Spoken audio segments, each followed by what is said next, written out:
This is called what street? Frenchman Street. Frenchman Street. That's correct.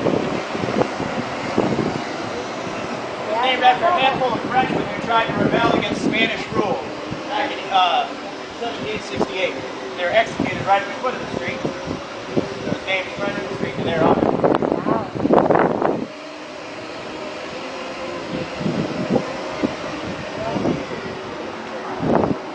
Just to give you guys a little bit of context about that, France controlled Louisiana and New Orleans all the way up until 1763.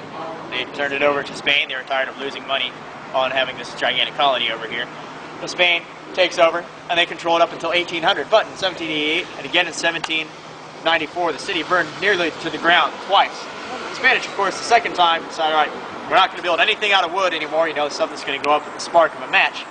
But they decided to start using brick, mortar, more sturdy materials to build the building. So that's why, actually, as we ride along in the French Quarter, you'll see the galleries and balconies, and a lot of the architecture is actually Spanish in design and construction. So that's why the term French Quarter is kind of a misnomer, architecturally speaking. Of course, most of the people that were here, even other than Spanish, most everybody was still French in culture, language, everything, because the Spanish couldn't hardly convince anybody to come over here except for highly paid administrators and soldiers who were here temporarily against their will, just because, you know, it's so hot, humid, you know, lots of, you know, disease, alligators, difficult to grow things. All those factors come on. And of course the French had a heck of a time getting anybody to come over here. At first they basically cleared out the rabble of Paris, you know, criminals and vagabonds, and sent them over here forcibly to populate the colony. Once we are sure that this car is going to stop at the stop sign, we can go ahead and cross. Here we go, guys. Go ahead, Crystal. I'm filming you.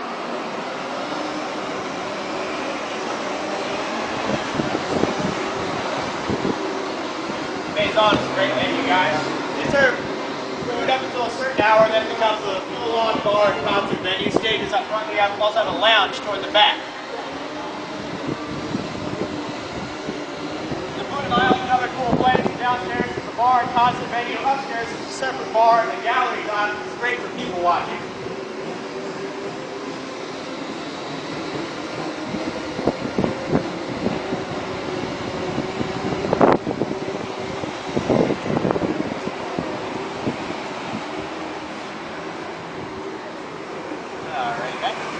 Van, we'll go ahead and cross.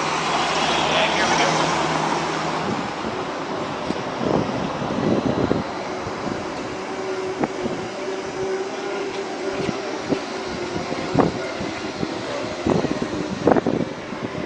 Apple Barrel here on the downstairs, guys. Great, pretty small venue, really cool. Upstairs is a Dolphin's restaurant, which I've never been to, but I've heard is one of the better in the city. And on the right, guys, the Spotted Cat, one of the most famous venues here on Frenchman Street. You guys do end up watching that TV show Tremaine. They film a lot of scenes right here at the Spotted Cat. There's no cover charge, so it's usually pretty crowded. Night like tonight, what is tonight? Tuesday night? Tuesday night. It should be enjoyable, but on the weekends, it's a sardine can. I don't really like going on the weekends, but on a weeknight, fantastic place to visit.